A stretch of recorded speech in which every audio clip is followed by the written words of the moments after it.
Mateus, Evangelho de Mateus, capítulo de número 11. Palavra de Deus para nós nesta noite. Evangelho de Mateus, capítulo de número 11.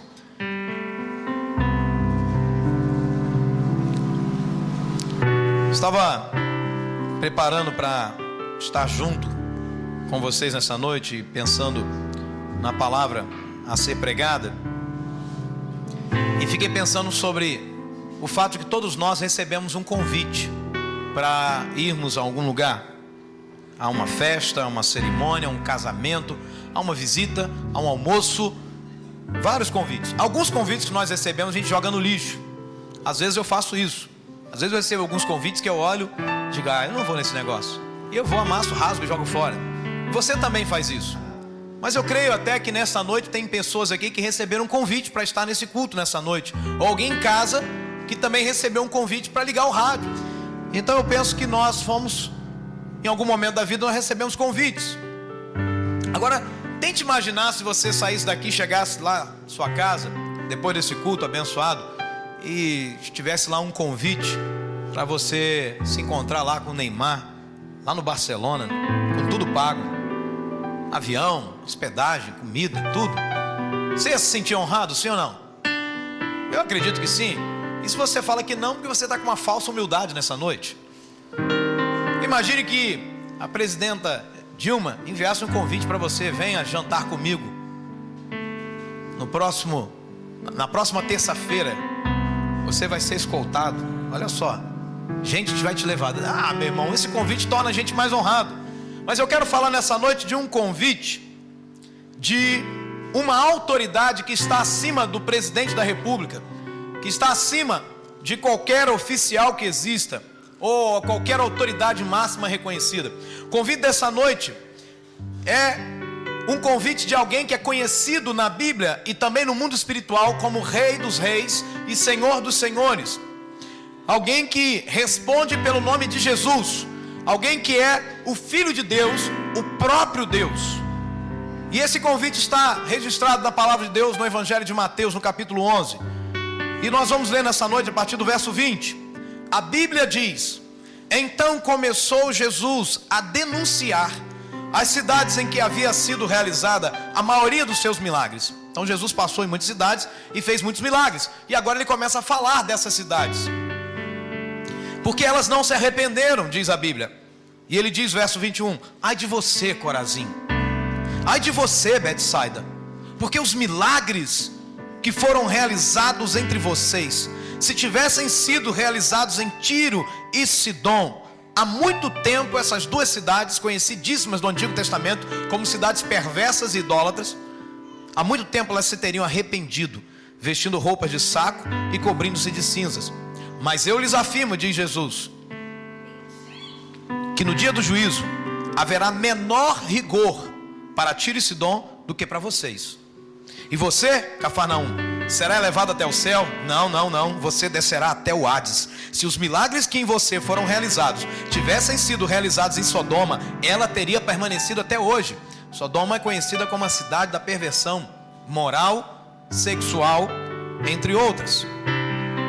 Versículo 24, Jesus diz, mas eu lhe afirmo que no dia do juízo haverá menor rigor para Sodoma do que para você. Naquela ocasião Jesus disse, eu te louvo, Pai, Senhor dos céus e da terra, porque escondestes essas coisas dos sábios e cultos e as revelaste aos pequeninos. Sim, Pai, pois assim foi do teu agrado. Todas as coisas me foram entregues por meu Pai, disse Jesus. Ninguém conhece o Filho a não ser o Pai, e ninguém conhece o Pai a não ser o Filho, e aqueles a quem o Filho o quiser revelar. Aqueles a quem o Filho quiser mostrar o Pai, conhece o Pai. Se o Filho não mostrar o Pai para você, você não vai conhecer o Pai. É isso que Jesus está dizendo. Então essa história de que eu conheço Deus precisa ser revista nessa noite. E então o convite é lançado, verso 28. Venham a mim, todos os que estão cansados e sobrecarregados, e eu lhes darei descanso, eu vos aliviarei. Tomem sobre vocês o meu jugo, aprendam de mim, pois sou manso e humilde de coração, e vocês encontrarão descanso para as suas almas, pois o meu jugo é suave e o meu fardo é leve. Ore comigo. Deus, nós seguramos as mãos uns dos outros para dizer que dentro desse ambiente, como as pessoas que ouvem em casa, somos dependentes de uma ajuda, de um socorro, de um auxílio teu. Nós estamos aqui, Senhor, declarando que todos nós precisamos do Senhor. Por essa razão, Jesus, vem com tua palavra, vem com teu poder, vem com teu Espírito Santo que convence o homem do pecado, da justiça e do juízo. Vem com o alívio que o Senhor prometeu da tua palavra. Enquanto eu prego, Jesus, transforma esse lugar num verdadeiro hospital, para que o Senhor trate as almas de cada um de nós aqui, e o Senhor mude convicções erradas e nos dê valores novos. Nós oramos por aquele que vive, Jesus. Amém e amém, Jesus. Aleluias. Pode se assentar aí, pega a tua Bíblia. Olhando para esse texto, algumas coisas se destacam para nós nessa noite. É interessante quando Jesus começa a falar e cita as cidades por onde ele passou, e Mateus é claro em dizer que essas cidades foram as cidades onde Jesus mais operou milagres. Amém? Amém, irmãos? Você está aqui? Amém. Essas duas cidades, Corazim, Betsaida, foram as cidades onde Jesus operou milagres. Cafarnaum, a terceira cidade. Só que eu vejo um Jesus triste, um Jesus, sabe, chateado com essas cidades, porque ele diz: olha, eu olho para vocês e fico pensando nas outras cidades que não tiveram o privilégio de receber o que vocês receberam, e vejo como vocês se comportam, e vejo que vocês não deram a mínima, não se arrependeram, e eu vejo que vocês estão piores do que as piores cidades já existiram, e no dia do juízo haverá menos rigor para essas cidades do que para vocês. Ou seja, vocês serão tratados severamente, porque salta aos nossos olhos uma verdade, irmãos, que precisa ser aplicado também à nossa vida. Porque às vezes eu vejo tanta gente se orgulhando, dizendo: não, olha, Deus fez um milagre na minha vida, olha, Deus está fazendo um milagre na minha família, olha, Deus vive fazendo milagre. E a gente precisa entender, irmãos, que milagre tem um objetivo, e é isso que eu quero compartilhar. Os milagres de Deus na nossa vida são um convite para nos arrependermos e crermos em Jesus. Mas de nada adianta eu receber o milagre de Deus, ser curado, e desprezar o convite maior de Jesus, o convite de crer nele, o convite de andar na presença dele. Não adianta nada. E é isso que Jesus está falando para essas cidades. Olha, eu fiz tantos milagres na vida de vocês, fiz tantos milagres na casa de vocês, tantos milagres, sabe, no povo de vocês, e vocês não estão dando a mínima. Vocês não se arrependeram, ou seja, vocês não se voltaram para mim. É isso que a palavra arrependimento traz aqui nesse texto. Vocês não se voltaram para mim, pegaram os milagres e foram para longe de mim. E esse sentimento de ingratidão que paira no coração do ser humano, ele é terrível. E aí Jesus lança um convite para as pessoas que estão ao redor dele. Lança um convite para você e eu que estamos aqui nesta noite, para o pessoal que está em casa me ouvindo agora. Ele lança um convite para continuar em ação esse convite em todas as épocas, em todas as culturas, em todo tipo de pessoa. O convite continua de pé. Ele ainda não recolheu a mão para esse convite, ele não mudou de ideia. Quando eu olho para esse texto e vejo Jesus dizendo no versículo 28: vinde a mim todos vós estáis cansados e sobrecarregados, eu vejo que esse convite, que é o maior de todos os convites que já existiu, ou que já existiram, é um convite para nós irmos a uma pessoa, Jesus. É interessante, irmãos, que Jesus diz: vinde a mim. E essa é a maravilha do Evangelho. O Evangelho do Senhor Jesus não é um Evangelho que nos convida a irmos a uma instituição, ou a irmos a um manual de regras, mas é um convite para irmos a uma pessoa. E aqui está a maravilha do Evangelho, porque o Evangelho se resume a essa sentença: Deus convidando a mim e a você para irmos até a presença dEle, para irmos até Ele. Vinde a mim, vinde para mim. Sabe, enquanto que em outras religiões as pessoas estão se matando para tentarem agradar os seus deuses, fazendo penitências, sacrifícios, se automutilando,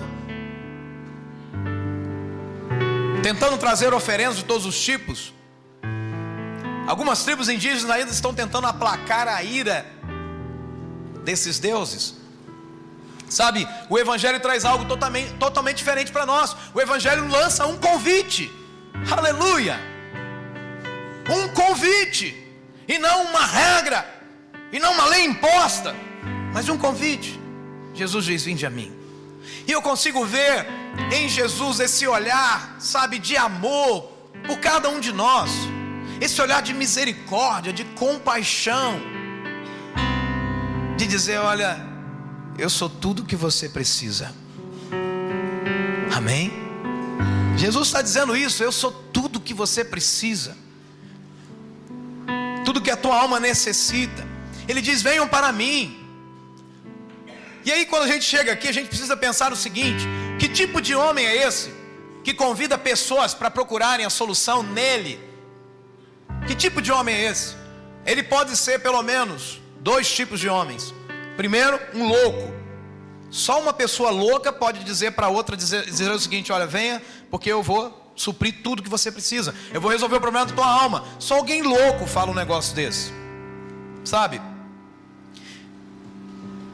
Ele não diz: sigam as minhas ideias, sigam isso ou aquilo. Ele diz: venham a mim. Ele promete alívio. Isso aqui é fantástico. Ele promete alívio. Ele prometeu alívio para aqueles que viessem até Ele. Ele disse: eu vou aliviar você, eu vou trazer alívio para você. Então ele só pode ser duas coisas. Primeiro tipo é ser louco, sabe? Mas por mais que ele fosse louco, um louco não morreria na cruz sem blasfemar. Um louco não aguentaria tanta coisa. De um jeito ou de outro ele iria surtar num dado momento. Então eu acho que essa alternativa de louco não é verdade. Então tem a segunda opção: ele tem que ser Deus. Ele tem que ser Deus. Ou ele é louco ou ele é Deus. E se ele não é louco, ele tem que ser Deus. E se ele é Deus, Ele é a resposta para nós. E Ele então somente diz: vinde a mim. Vinde a mim.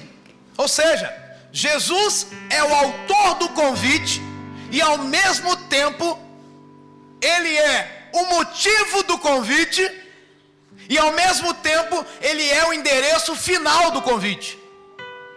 Aleluia! Ele diz: o endereço é esse, eu, Jesus. A festa é essa, eu, Jesus. O remédio é esse, eu, Jesus. E Ele mesmo faz o convite. Aleluia! Sabe, Ele é o grande evento do convite. E quando Ele diz: vinde a mim, Ele está dizendo: vinde a mim, que significa um indivíduo, uma pessoa, e não algo, e não alguma coisa. Então, como Deus, Jesus assume a responsabilidade de dar segurança e alívio para aqueles que chegam e se aproximam dEle e confiam no convite dEle. Ele diz que nós podemos ir a Ele. Ele diz que vai nos aliviar. E a maior verdade é essa, que a nossa maior necessidade é por Ele. Ah, meus queridos, se tão somente nós pensássemos nessa realidade. Às vezes nós pensamos que precisamos, para mudar de vida, uma nova tática de vida, para as coisas darem certo para nós. Olhe para mim, uma nova tática. A gente acha que precisa de uma nova lei, de um novo costume, de uma nova religião. Mas o que a gente precisa de verdade é de um novo líder para nós, é de uma nova pessoa na nossa vida, de um amigo. É isso que a gente precisa. Eu sempre digo que na hora da morte ninguém clama pela religião. Oh, Igreja Batista, me ajude. Oh, Igreja Católica, me socorra. Ninguém faz isso na hora da morte.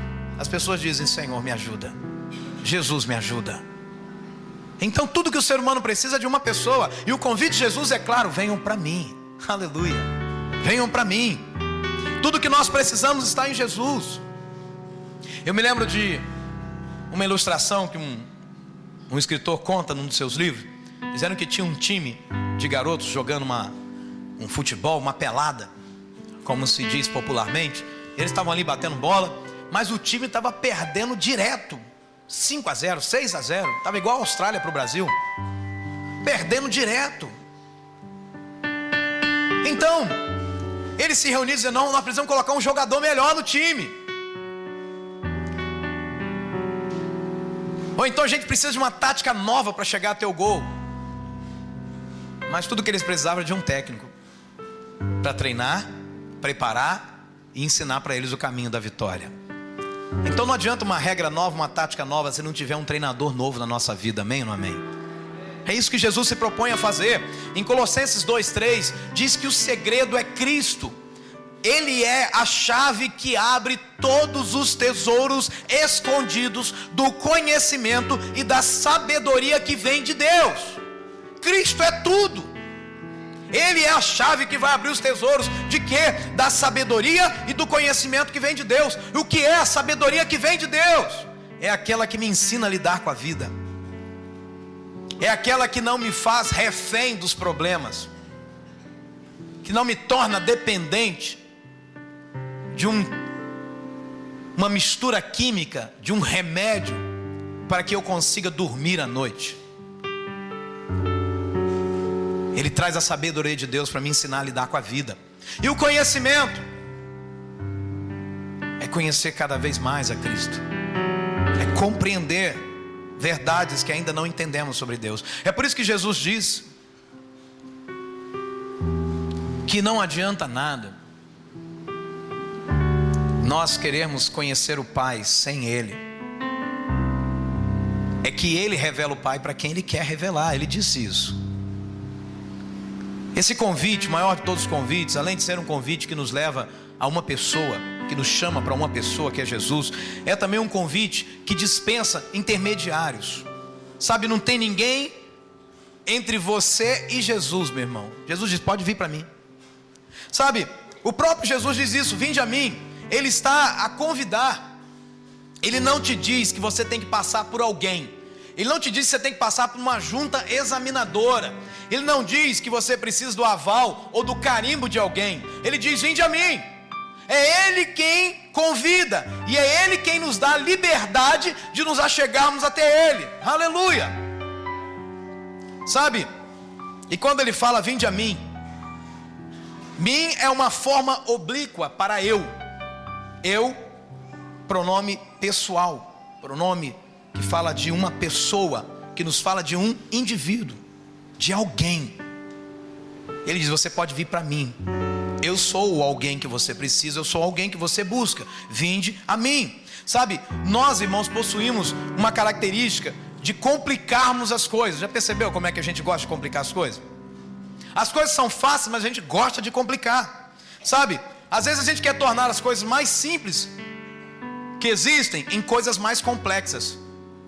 A gente quer dificultar as coisas, parece que aquilo que é difícil a gente dá valor, então a gente costuma dificultar as coisas. E isso também, irmãos, a gente transfere para o mundo espiritual. Um certo pesquisador, ele disse que se mesmo que não houvesse uma necessidade de uma ponte em num determinado lugar, o ser humano só se colocaria a construir somente pelo prazer de construir, só para dizer que fez. Já percebe como a gente é? A gente gosta de dizer o que a gente fez durante o dia. A gente conta tantas coisas. A gente gosta de, sabe, tornar as coisas simples complexas. E quando a gente transfere esse princípio de complicar as coisas para a realidade espiritual, alguns de nós preferiu crer que as coisas que dizem respeito à salvação eram coisas mais complexas do que aquelas coisas que foram apresentadas pela Bíblia Sagrada. Então, ou seja, não pode ser tão fácil assim. Tem que ter um caminho mais difícil.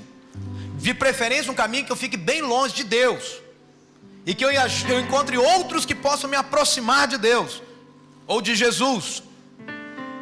A partir daí, as pessoas resolveram inserir mais uma mediadora, mais outros mediadores, e acreditar que esses mediadores poderiam rogar a Deus, ou suplicar a Deus, interceder, que significa insistir com Deus, para ver se nos dá uma força para alguma coisa.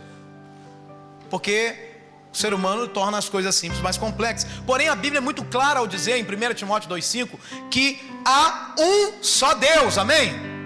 Assim como há um só mediador entre Deus e os homens. E a Bíblia não deixa nem dúvida, porque ela mesma responde e diz quem é o mediador: Jesus Cristo, Cristo Jesus. Ele é o único. Se eu quero concordar com a Bíblia em dizer que há um só Deus, eu preciso concordar com a Bíblia em dizer também que há um só mediador. E o que é mediador? É alguém que fica entre dois. De acordo com a palavra bíblica no original, significa aquele que vem com o objetivo de estabelecer a paz ou restaurar a paz e a amizade entre duas pessoas. Aquele que vem para firmar um pacto, para dar o aval num acordo, testemunhar num acordo, estabelecer um acordo. É alguém que faz a comunicação entre duas partes. Então quando a Bíblia diz que há um só Deus e um só mediador, está dizendo que Jesus é tudo isso. Jesus é aquele que faz a comunicação entre eu e Deus, entre você e Deus. Jesus é aquele que fica entre eu e Deus, entre você e Deus. Jesus é esse que muitas vezes alguns chamam de ponte que me liga a Deus. E tudo que eu tentar colocar no lugar de Jesus vai dar errado, porque só há um mediador, só há alguém que pode me levar ao coração do Pai. É interessante, olhe para a sua Bíblia, no versículo de número 27, olha só o que Jesus diz: todas as coisas me foram entregues por meu Pai. Jesus está falando, só eu tenho esse direito, só eu pude receber, ninguém outro. Olhe para mim, por mais santo que pareça ser aos teus olhos, aos meus olhos, ninguém recebeu todas as coisas do Pai, ninguém. Mas pastor, e aquela lá que foi tão santa, e aquele lá que foi tão santo? Não, ninguém recebeu. Jesus está falando, todas as coisas me foram entregues por meu Pai. E ele agora diz, ninguém conhece o Filho a não ser o Pai, e ninguém conhece o Pai a não ser o Filho. Ele está falando dele e do Pai. E ele diz, e ninguém conhece o Pai a não ser o Filho, e também aqueles a quem o Filho o quiser revelar. Você quer conhecer o Pai? Somente se Jesus revelar isso para a sua vida. Somente quando eu e você aceitamos o convite que Ele está fazendo aqui agora. O convite que dispensa qualquer intermediário.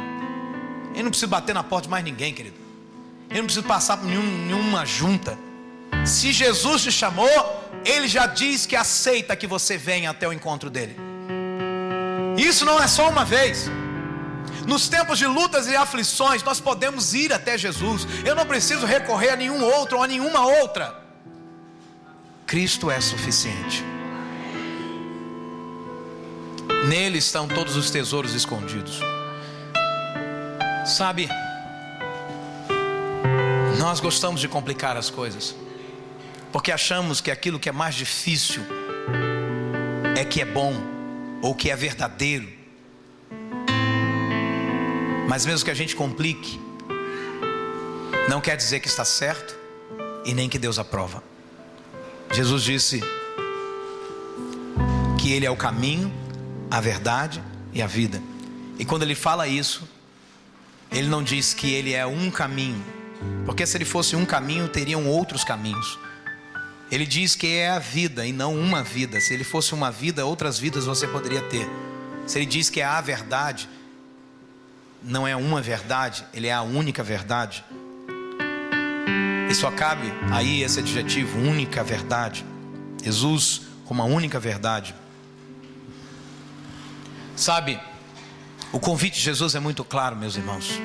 Não adianta a gente ficar tentando dificultar as coisas. Esse convite que me chama uma pessoa, esse convite que dispensa intermediário, Jesus diz claramente, você pode vir direto a mim. Eu estou te chamando você, eu fiz um convite para você. Esse convite também, irmãos, é um convite que podemos classificar como um convite para todos, porque Ele diz, vinde a mim, Olhe para a sua Bíblia, verso 28. Todos vós, ou todos os que estão cansados e sobrecarregados. E aqui a gente precisa parar e interpretar um pouquinho esse texto. Ele não está fazendo um convite para somente aqueles que estão cansados e oprimidos, ou cansados e sobrecarregados. Mas Jesus está afirmando que todos nós nesse ambiente e fora dele, todos são seres humanos cansados e sobrecarregados. Sabe, tem muita gente que pensa que Jesus veio para um grupo seleto de pessoas. Então, aquela pessoa matou, roubou, então Jesus veio para ele. A pessoa está envolvida lá com um crime lá hediondo, com um tráfico de drogas, Jesus veio para aquela pessoa. Mas eu não, eu sou todo certinho. Igreja é para gente que tem problema. Igreja é para gente que sofre por alguma razão. Igreja é para gente que passa por alguma situação muito complicada, que perdeu algum parente. Igreja é para esse tipo de pessoa. Mas eu não, sou uma pessoa boa diante da sociedade, todo mundo gosta de mim, sabe? Eu não me envolvo com nada de errado. Mas isso está errado. Jesus está dizendo que todas as pessoas estão cansadas e sobrecarregadas. O convite de Jesus não é para um grupo que está passando por lutas. O convite de Jesus não é para um grupo de pessoas que é vista ou é visto como a escória da sociedade. Não é para pessoas que cometeram um crime ou que se afundaram no vício somente. O convite de Jesus definitivamente não é para um grupo seleto. O convite de Jesus é para todos, porque ele disse: vinde todos. Todos. Isso inclui o pobre, o rico, o homem, a mulher, a prostituta, o homossexual, o ladrão, o assassino, o certinho diante da sociedade, o orgulhoso, o vaidoso, o mentiroso, o prepotente. Esse convite é para todos. O pobre, o miserável, aquele que não tem perspectiva de vida nenhuma, é para ele também. O convite de Jesus é para todos. E qual é a promessa de Jesus? Tirar o peso, o excesso, que a gente não aguenta, que eu não aguento, que você não aguenta. E ele diz que vai dar alívio. Alívio é recompor as nossas energias, é descanso. É quando o peso sai das nossas costas. Isso é que é alívio. Sabe quando você ouve de um determinado acidente numa determinada rodovia e você, sabe, ouviu dizer que o carro é semelhante ao carro que estava a sua família, um parente seu, você fica desesperado e você liga até conseguir falar com a pessoa, e a pessoa diz: não, tá tudo bem, eu continuo viajando. E você diz: que alívio. Por quê? Porque toda aquela dor foi embora, todo aquele fardo foi removido de você. Por quê? Porque não é a pessoa que você pensou, a dor da alma foi embora.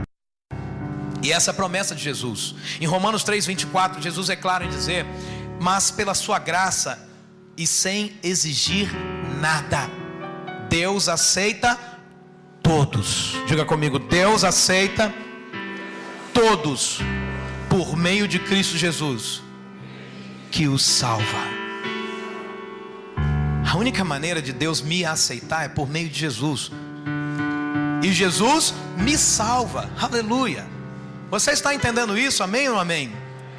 É pela graça, é sem exigir nada. Você conhece pessoas como eu conheço que dizem assim: um dia, quando eu colocar a minha vida em dia, eu entrego a minha vida para Jesus. Um dia, quando eu conseguir me livrar de tal e tal pecado, eu vou para a igreja. Eu conheço pessoas que revelam um temor a Deus maior do que alguns crentes.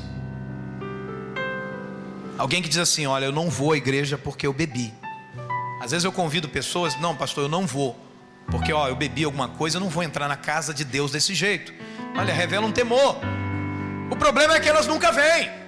O problema é que elas muitas vezes usam isso como escudo, para se esconder nisso, para se proteger nisso, e continuam cansadas e sobrecarregadas. Mas é pela graça de Deus, sem exigir nada. Deus aceita todos por meio de Cristo Jesus, que os salva. Que os salva. Sabe, quando Jesus vem, Ele me torna aceitável para Deus. Deus não me aceita sem Jesus. Isso vale desde o primeiro dia que nós nos encontramos com Ele e aceitamos o convite dEle, como depois, durante todos os dias da nossa caminhada.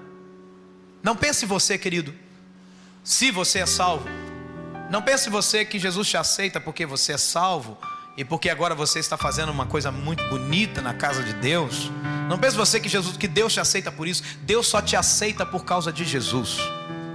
É o perfume de Jesus que esconde o mau cheiro da nossa vida, do pecado. E isso nos faz sermos aceitos. E Ele olha para nós e nos aceita, porque o sangue de Jesus Cristo está sobre a nossa vida. Esse convite, o maior convite de todos, não é apenas um convite para virmos a uma pessoa, não é apenas um convite que dispensa intermediário, não é apenas um convite para todos, mas é um convite que traz em si um peso, o convite urgente. E por que é urgente? É interessante que essa palavra vinde no original significa venha até aqui, venha aqui, venha agora, venha logo, venha hoje. Era isso que Jesus estava falando, e os judeus entendiam muito bem o que Jesus estava falando. Venha logo, venha hoje, venha agora. Por quê? Por que é um convite urgente? Porque Jesus está dizendo que a nossa condição, que a condição humana é de cansados e sobrecarregados. Todos. Por que ele está dizendo isso? Por que ele diz que todos estão cansados e sobrecarregados?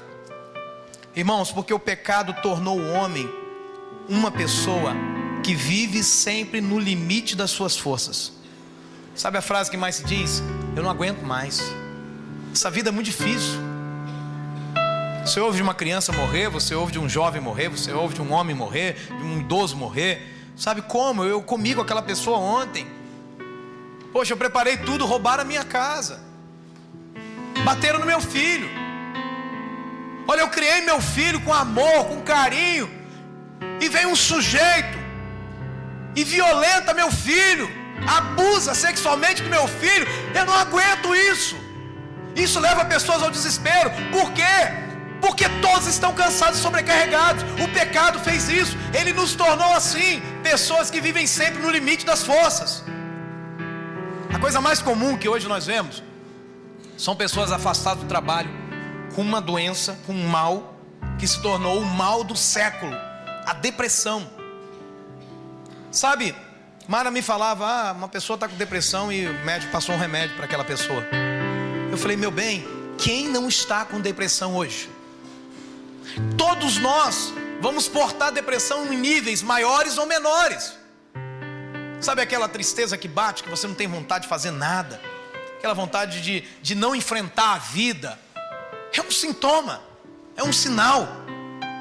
Sabe, Jesus disse claramente que todo ser humano está assim. Por quê? Porque viver nessa terra sem Deus é não conseguir viver, é só existir.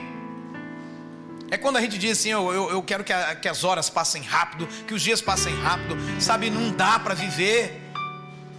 É tribulação de tudo quanto é lado, é prova de tudo quanto é lado, é perseguição, é luta, é dor. Como é que a gente aguenta?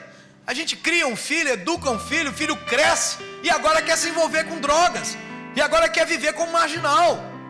Como é que alguém aguenta um negócio desse? A gente se mata pelos filhos, e quando a gente mais precisa deles, viram as costas, alguém diz. Outros só esperavam um abraço de um pai e um beijo de uma mãe, mas a única coisa que recebeu foi violência, insultos, ofensas, desprezo. Como pode? Eu não pedi para nascer, e meu pai foi embora de casa quando eu tinha 3 anos de idade.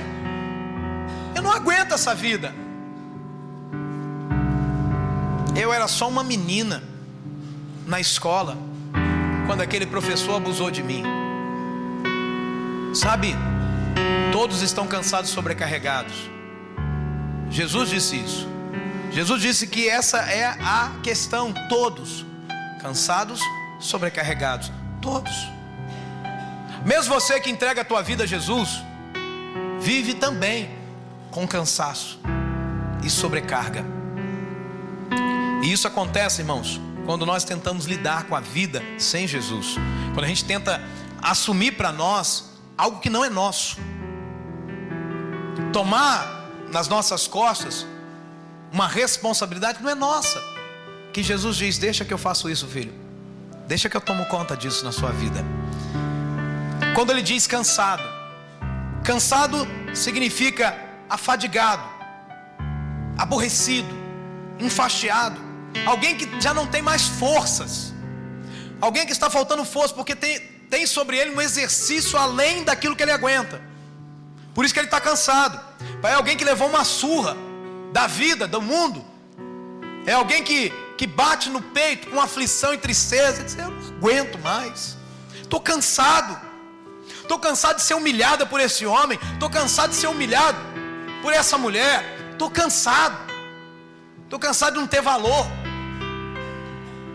Sabe, quando uma pessoa comete suicídio, a maioria delas faz isso exatamente porque está cansado, porque não aguenta mais, olha para o problema, para a dificuldade e diz: eu não tenho como conseguir, e prefere se acovardar, se matando. Cansado significa alguém que está passando por um intenso trabalho, e junto com isso um aborrecimento. Então viver é um trabalho pesado, irmãos. Não é fácil viver, meu irmão. Não é fácil você enfrentar a vida e ter que ouvir notícias de gente passando fome, morrendo de fome, enquanto outros estão comprando carros importados que valem uma fortuna. Não é fácil encarar a vida desse jeito, em ver que tem gente roubando dinheiro que suadamente você conquista e paga os seus impostos em dia. Há uma revolta. Eu vivo dirigindo. Falei com Mara que ontem eu já estou enjoado do carro, no sentido do cansaço, indo para tudo quanto é lugar. E eu nunca vi tanta estrada ruim no nosso país. Eu imagino aí o Valdo, que é caminhoneiro. Tanto buraco que a gente paga uma fortuna de imposto para manter tudo bonitinho. E quando você encontra uma estrada um pouquinho melhor, tu tem que pagar pedágio ainda por cima.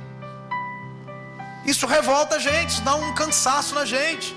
E você ouve que alguém roubou uma fortuna. Aí você ouve que há pouca verba para a saúde e pouca verba para a educação.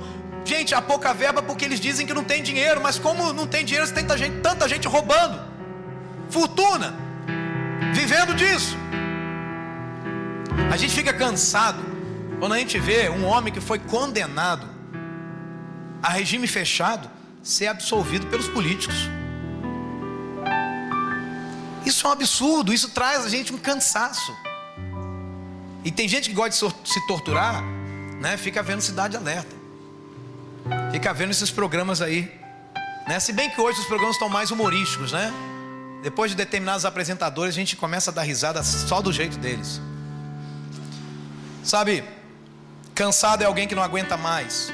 É alguém que sabe que está dando mais do que poderia dar, e por isso as suas forças estão acabando, ou já se acabaram. Isso que significa cansado. Eu poderia resumir cansado numa única palavra: esgotado. Acabou, não dá mais, chega, estou no limite. E aí Jesus fala de cansado e fala de sobrecarregado também. E o que é sobrecarregado? Sobrecarregado é estar cheio de compromisso, cheio de afazeres, cheio de pressões, cheio de cobranças, com uma carga excessiva. Ou seja, aquilo que vai transtornar o equilíbrio da carga. Ou seja, o peso é maior do que aquele que você pode suportar. É a sobrecarga. Por isso, sobrecarregado. Ou seja, querido, eu e você estamos carregando fardos que a gente não tem como carregar. Há uns 3 anos atrás, eu ainda sinto e vinha sentindo umas dores no peito, lado esquerdo. E aí você logo desconfia de coração. Meu pai morreu com esse problema, e ele sempre falava da dor no coração. E aí eu resolvi fazer um exame. E aí marquei uma consulta, fui a Colatina. Chegamos lá, um médico bem compreendido do assunto, estava em seminários, congressos no exterior. E ele começou a bater um papo comigo. Descobriu que a minha função é ser pastor, é a minha vida. E ele disse: olha, pastor, você precisa descansar. Você está sobrecarregado, isso é estresse. Essa dor no peito é sinal, é uma sobrecarga na tua vida. Aí ele de repente entrou num assunto do congresso que ele tinha vindo há 3 anos atrás, e falou da preocupação de alguns pesquisadores, de alguns médicos, porque as mulheres estão morrendo numa quantidade muito maior de problemas de coração, coisa que não acontecia antes. E aí ele disse isso, que na palestra que ele ouviu no exterior, a questão era que a mulher estava assumindo cargas que ela não deveria assumir. Então é aquele marido que só chega em casa, só quer saber de dormir, né? Não quer fazer nada. Outros que saem para beber, larga a mulher sozinha com um monte de criança para cuidar. E aí ela começa a assumir o papel de pai, de mãe, que não é dela, ela é só mãe. Deus estabeleceu assim. Ela tem que cuidar das contas dentro de casa, ela tem que fazer contas de quanto que tem que se pagar, ela tem que ver os problemas que estão acontecendo. Na escola, ela quem vai, o marido não vai na reunião dos pais, porque quando começou a reunião de pais na escola, pais sempre se referiu à figura paterna, o homem. Só que na nossa cultura transportou-se para pais, pai e mãe. E aí quem vai é só a mãe.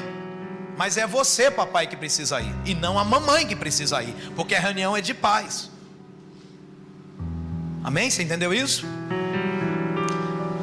E aí essa mulher sobrecarregada começa a ter problema no coração e morre.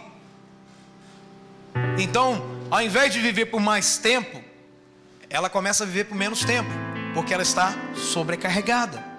Sobrecarregada por ver que muitas vezes o marido é um irresponsável, faz contas que não deveria fazer, assume compromisso que ele não consegue cumprir, e a mulher vai ficando sobrecarregada.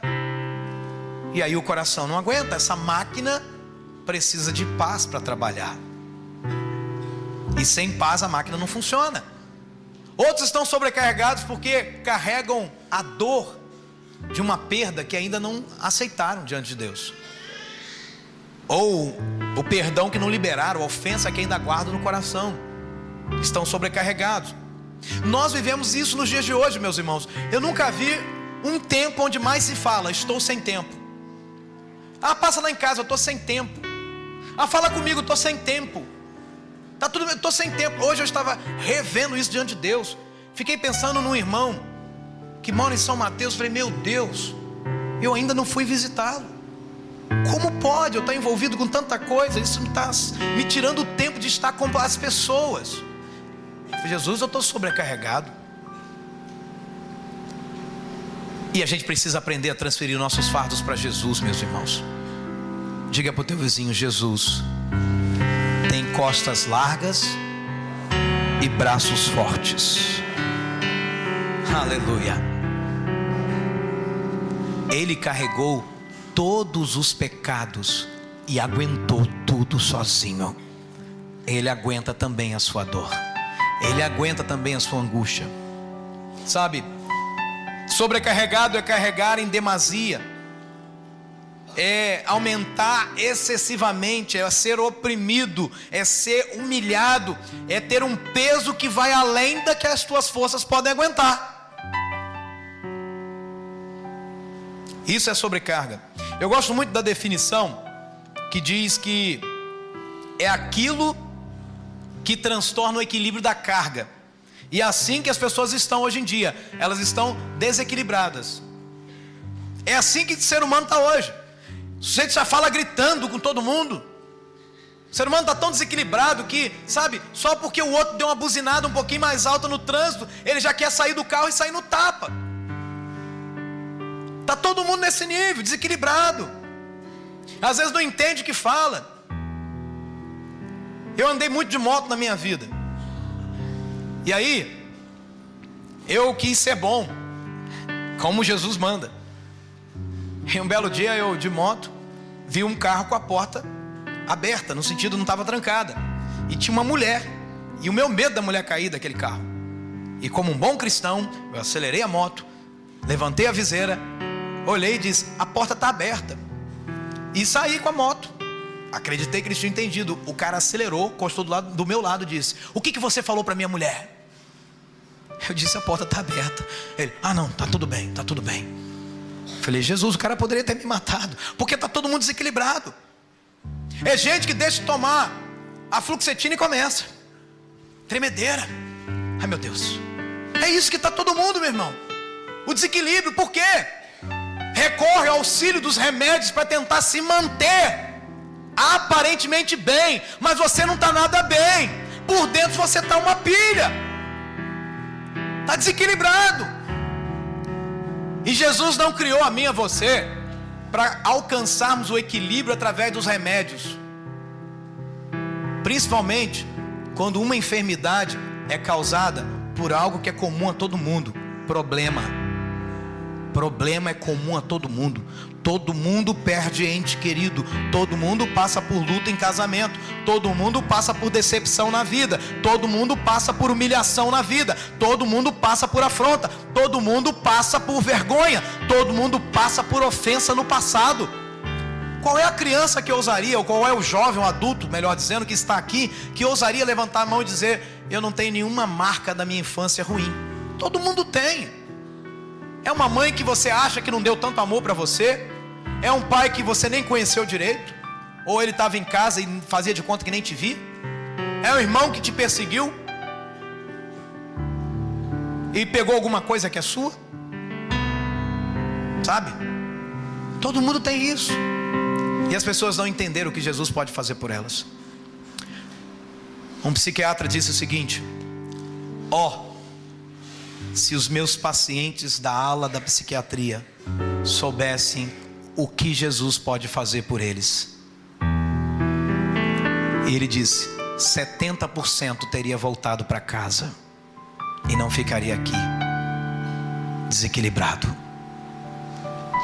Jesus é a solução para a tua alma, para a minha alma. As pessoas estão desequilibradas. E quando o texto diz: venha agora, venha até aqui, o verbo no original dá essa ideia de urgência. Porque a situação de alguém desequilibrado é urgente, meu irmão. É urgente. É urgente a situação minha e sua. Por isso que aceitar o convite é urgente. Sabe? Às vezes a gente vai adiando aceitar esse convite. Às vezes a gente até aceitou o convite uma vez, mas depois daí continua seguindo nosso caminho do nosso jeito, fazendo as nossas escolhas, conduzindo como a gente quer. Sabe? A gente não conseguiu resolver o problema da nossa alma. A gente apenas anestesiou a nossa alma. Camuflou. Tomou um remedinho, pronto, agora parece que está tudo bem. Não perdoa, mas tudo bem, eu vou fazer de conta que está tudo bem. E a gente fica abrindo sorriso para lá e para cá, mas a dor está voltando. Quando a gente volta para casa e tranca a porta do nosso quarto, é ali que a gente revela quem a gente é e como está a nossa alma. Às vezes eu falo com algumas pessoas que só de falar com elas, da dor delas, elas começam a chorar. Os olhos parecem que vão saltar das suas órbitas, ficam ali, sabe, travadas da dor da alma, do sofrimento, daquilo que estão passando. Então a situação é urgente. É por isso que você não pode esperar mais.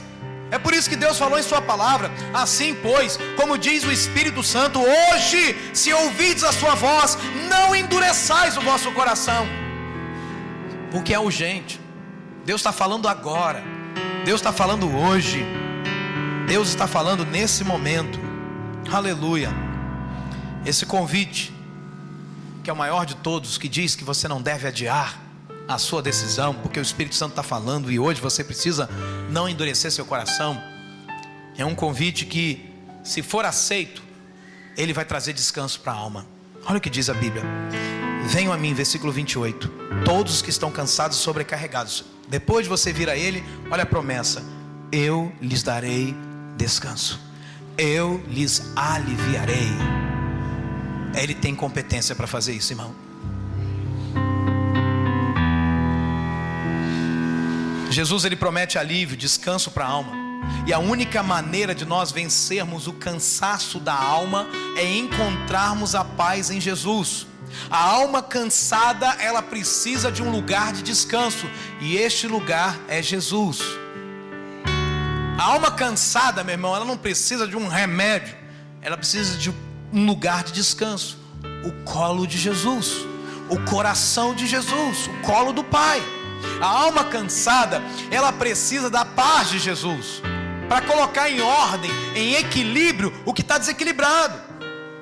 Então a pessoa comete um pecado, tem uma relação sexual fora do casamento e carrega a dor no peito. Algumas pessoas até disseram para alguns irmãos: eu não vou mais à igreja. Sabe por quê? Porque quando eu chego lá na igreja, o pastor começa a falar e me ofende algumas coisas que ele fala. Aí alguém disse para ele assim: Mas por que te ofende? Não, ele fala de adultério. E você comete adultério? Ah, quem não comete? Porque o pecado tem o poder de trazer desequilíbrio para a alma. Os problemas têm esse poder. Quando não se tem o guarda que é Jesus, a paz de Jesus, melhor dizendo, você vive com problemas. Paulo, escrevendo aos Filipenses, disse: olha, orem a Deus sempre, tornem conhecidos diante de Deus os seus problemas, as suas petições, com gratidão no seu coração, porque ao fazer isso, saiba de uma coisa: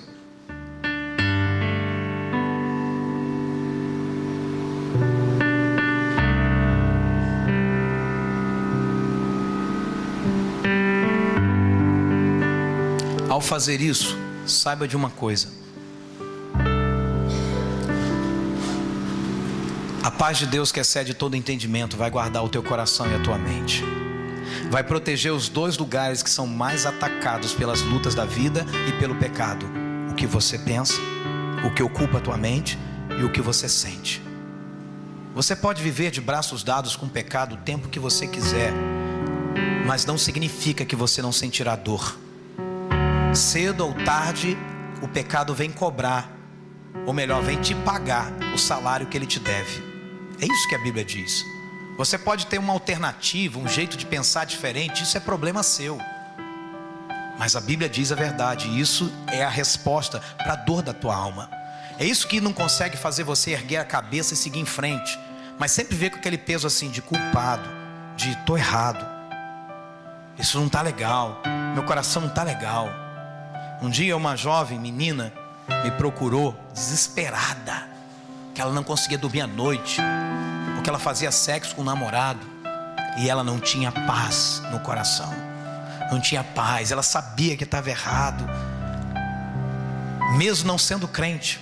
Pense nisso, mesmo não sendo uma pessoa evangélica, mas ela diz: eu sei que isso está errado, está acabando comigo, isso é um vício que eu não consigo me livrar, eu preciso de ajuda, eu não tenho paz, eu estou desesperada, eu estou desequilibrada. E ela experimentou o perdão de Jesus e ela mudou de vida. Sabe, a alma cansada precisa de lugar de descanso. Esse lugar é em Jesus. A tristeza pelas derrotas sofridas, o medo da vida, o temor do amanhã. Tem gente que tem medo do futuro, sabe? A alma atribulada, tudo isso é sintoma de um único problema: alma cansada. Medo do amanhã, alma atribulada, medo da vida, derrota sofrida, angústia, tristeza. Tudo isso revela que a alma está cansada. E tudo que as pessoas mais querem é resolver o problema da alma. A alma só encontra descanso quando aceita o convite de Jesus e rejeita o jugo, olhe para cá, cruel do pecado e do diabo. Quando a alma rejeita esse jugo que o diabo coloca, o jugo que o pecado coloca. O que é o jugo? É o que nós conhecemos como cangalha, como canga, algo que coloca, sabe, no pescoço dos animais para mantê-los presos. E às vezes o jugo é pesado, a canga é pesada. E aí Jesus nos chama a rejeitar esse jugo para trocar pelo jugo suave de Cristo. Seguir a Cristo não é tão pesaroso quanto alguns andam dizendo, porque Jesus assume tudo. Por que o jugo de Jesus é suave? Porque é suave porque Cristo carrega o peso por nós. Ele fala aqui da história dos dois bois, né?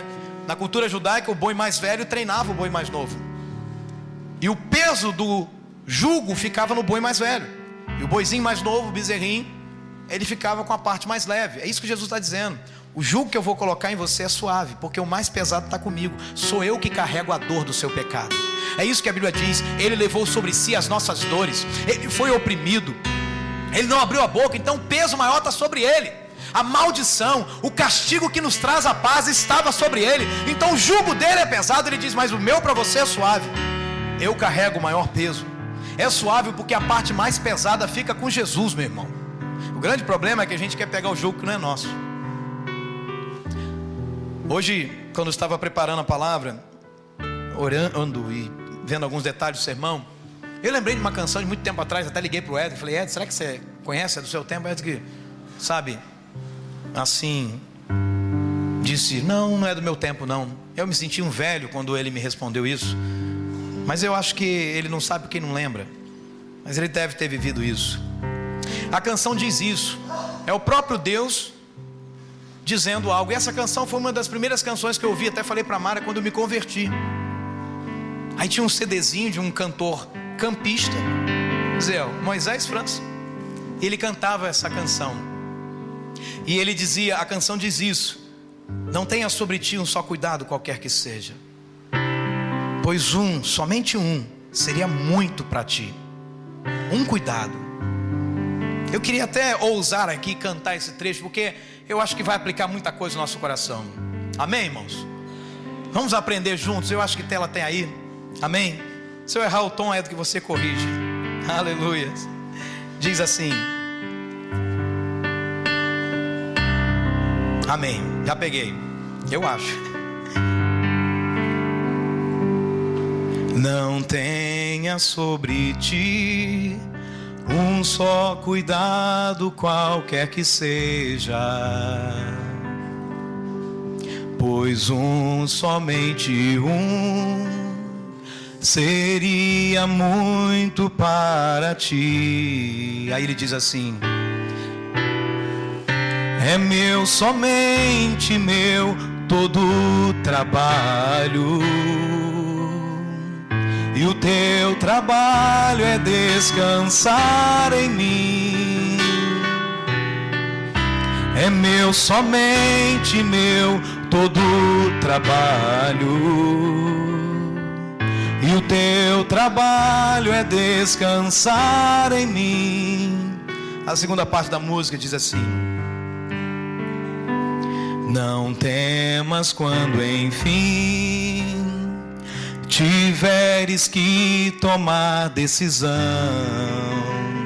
E diz assim: entrega tudo a mim, confia de todo o coração. Vamos cantar o refrão juntos. É meu, somente meu, todo o trabalho,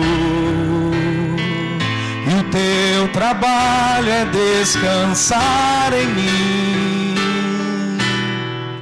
É meu, somente meu, todo o trabalho, e o teu trabalho é descansar em mim. Sabe, a única coisa que me resta e para você é descansar em Deus. Vida cristã não é uma vida onde eu carrego os fardos sozinho, onde tem tanta jossa. Jesus me pede para obedecer tanta coisa, para fazer tanta coisa, para ler a Bíblia, para orar. Não, Ele vai comigo. Ele disse: eis que estou convosco todos os dias. Ele disse: olha, estou enviando um ajudador, o Espírito Santo, e Ele vai te ensinar todas as coisas. Eu não estou entendendo, Jesus, e Ele ensina. Nós temos um que tem todo o trabalho, e o único trabalho que Ele deixou para mim e para você é descansar nele. Amém? Tomai sobre vós o meu jugo, e aprendei de mim. Olha o que diz o texto: pois eu sou manso e humilde de coração, e vocês encontrarão descanso para suas almas, pois o meu jugo é suave e o meu fardo é leve. Jesus promete: eu vos aliviarei. Onde a gente deve buscar auxílio? Quando a gente está sem forças? Certamente em alguém que é mais forte do que nós. Esse alguém é Jesus. Sabe, Romanos 5:1, e isso nos leva a uma verdade. Diz: justificados pois mediante a fé, temos paz com Deus por meio do nosso Senhor Jesus Cristo. Se a tua alma não tem paz, você não consegue ter paz com ninguém. Se a tua alma não tem paz, qualquer dificuldade da vida te desequilibra. Mas se a tua alma tem paz com Deus, se está tudo bem entre você e Deus, você consegue lidar com tudo a sua vida, consegue descansar nele. Sabe, um dia veio um dilúvio que inundou toda a terra conhecida. E diz a Bíblia que Noé, ordenado por Deus, construiu uma arca. E Deus o havia mandado soltar uma pomba para saber se estava tudo bem, se a água já tinha baixado depois do dilúvio. E a Bíblia diz que Noé soltou a pomba. E a Bíblia diz que a pomba ia e voltava voando ao redor, porque ela não conseguiu encontrar um lugar para botar os pezinhos dela, um lugar seco. E ela voltou para dentro da arca. E passado mais um tempo, Noé pegou aquela mesma pomba e soltou novamente. E ela foi e voltou trazendo no bico um ramo de oliveira, o sinal da esperança de que Deus está no controle e a vida vai mudar. A oliveira que produz o óleo do Senhor. A pomba voltou trazendo um sinal do Espírito Santo de Deus. A pomba voltou trazendo, olha, a paz agora do lado de fora. E Noé entende que agora poderia sair porque havia paz do lado de dentro, porque Deus estava com Noé na arca. E a coisa é tão linda que foi Deus quem fechou a porta. Então, querido, essa noite não vai haver descanso para você, para a tua alma fora. Não vai haver paz fora se você não encontrar em Jesus descanso e paz para a sua alma. Toda a paz que você procure precisa estar em Jesus. Eu queria orar com você nessa noite. E para essa oração, eu queria apresentar algumas questões para Deus junto com você. Está pesado o fardo? Somente agora, fique de pé com esse fardo para a gente entregar para Jesus. Não importa qual ele seja. Não importa com que tipo de situação você está lidando. Que tipo de dor você está enfrentando. E eu queria lançar um segundo convite. Você que está lidando com a prisão do pecado. E sabe, já procurou nas religiões a solução. Talvez você até tenha uma religião e ela também não pode resolver e nem pôde resolver o teu problema. Então hoje eu estou te convidando para vir para uma pessoa, para Jesus. Com tudo aquilo que você recebeu. É um convite que Jesus fez, dizendo: vinde a mim. Todos vocês estão cansados e sobrecarregados, eu vos aliviarei. Aprendam de mim. Então você também está sendo convidado a entregar hoje diante do Senhor essa vida que Ele mesmo te deu e dizer: Jesus, eu venho a Ti e eu quero encontrar paz nessa noite. Jesus está aqui, eu sei, porque foi Ele que enviou essa palavra e foi Ele que disse: vinde a mim todos vocês.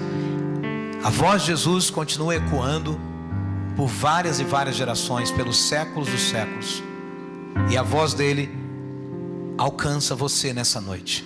A questão é: você vem a Ele hoje? Talvez eu esteja falando para alguém que recebeu tanto milagre de Jesus e está aqui, e Jesus diz: ai de você. Tem pessoas que não receberam metade do milagre que você recebeu e até agora você não se arrependeu. O que é que falta? Será que você não vê? Será que você não entende? No dia do juízo haverá maior rigor para você. Sabe por quê? Porque você recebeu dádivas minhas. Porque milagre é algo que nos convida para nos arrependermos e crermos em Jesus.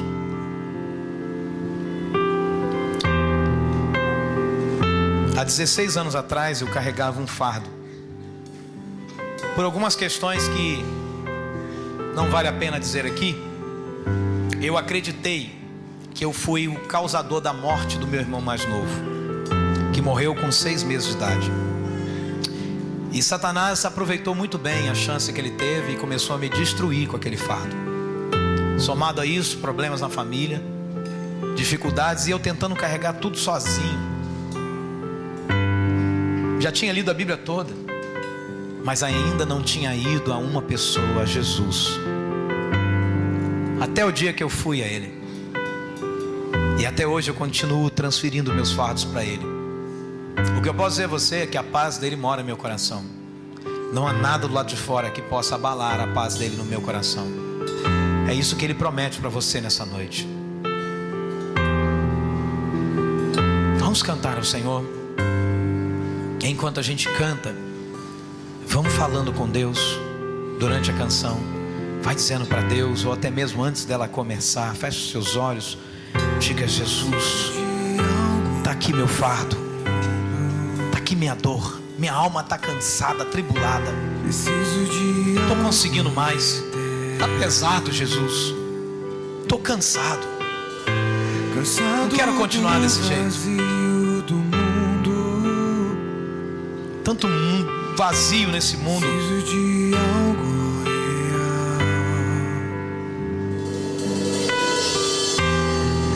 De algo profundo. Não dá pra gente ficar no raso. Nós precisamos de alguém além de nós, acima de nós, mais poderoso do que nós.